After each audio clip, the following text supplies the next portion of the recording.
Hey guys, welcome to day 26 of the 44-day challenge, where we review a book for 44 days on how to sell your business and get the knowledge out to you where it can be used best.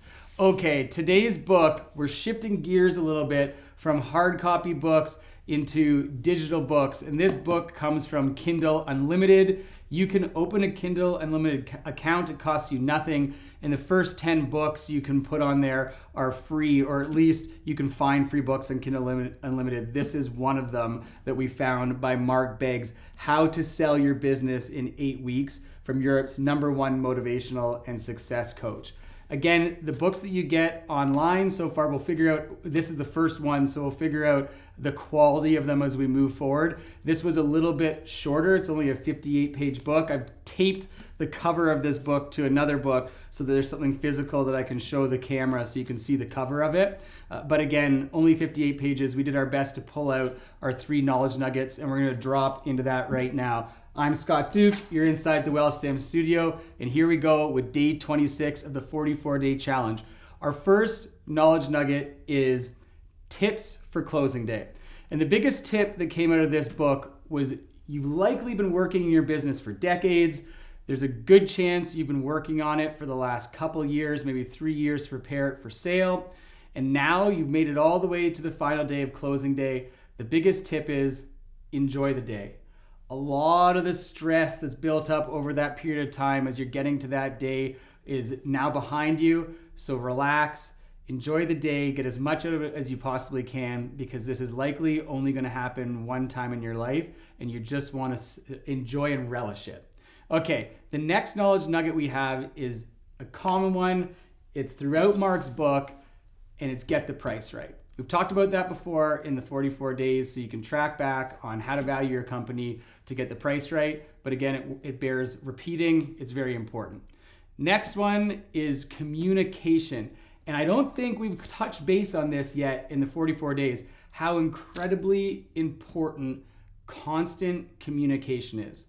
If you're working with an intermediary in your deal, there's a high likelihood that they're in the background touching base with you, touching base with the potential buyer, and making sure that that communication flow is going back and forth. If they aren't, you might need to look for somebody new, because that is a primary point of their role. If you don't have an intermediary, this is something that you need to be conscious of and that you need to be doing.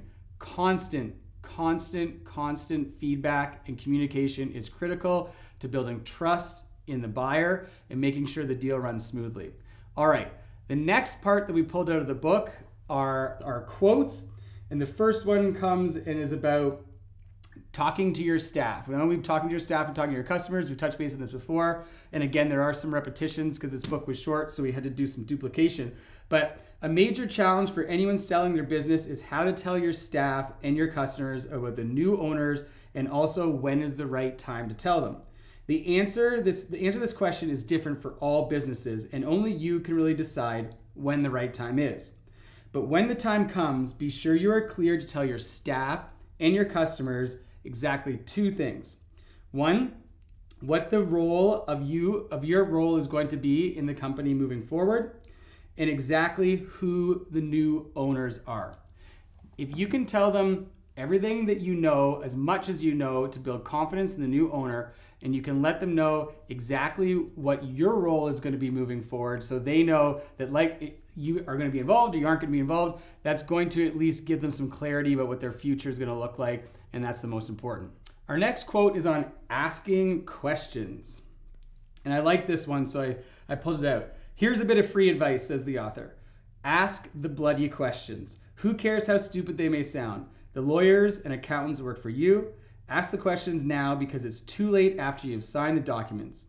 Being good at what you do is all about not being worried about what others think about you when you open your mouth and take action. And I think this is a really good takeaway, regardless if during your sale or in business in general. Ask as many questions as you possibly can. Be curious. That's what's going to give you the confidence. It's going to give you the information that you need to be successful. All right, lastly, from Mark's book, How to Sell Your Business in 8 Weeks, and I will give an asterisk beside this because a lot of his book talks about prepping your business for sale for multiple years before you actually take it to market. And really what he's saying is if your business is prepared for sale, you can sell it in as little as 8 weeks. Very challenging, but either way, you gotta do some of this stuff to get books off the shelf, right? But anyway, the major takeaway of the book is something that he calls the invisible line. And the invisible line is the point in the deal where the buyer and the seller have both invested so much into it that there is a high likelihood of getting to the finish line. This is likely going to happen somewhere in due diligence. All your accountants, your lawyers, your advisors, everyone's already racked up some bills with these people, and everyone just feels like if we don't get to the finish line on this, we're going to have wasted so much money, time, and resources. So that point can almost be felt in a deal, and you want to be cognizant of when that happens, because you can don't relax, but at least mentally you can think, okay, we're there. And he calls that the invisible line. Okay guys, this is the 26th day of the 44-day challenge. Thanks again for tuning in. Tomorrow we have a really good book, a book I'm super excited about, so make sure to tune back in. It's one of the business sales classics, and that will be day 27. Can't believe we're clicking along here in the 44-day challenge. Thanks again for tuning in. I'm Scott Duke. You're inside the Wellstand studio, and we'll see you tomorrow with more great knowledge.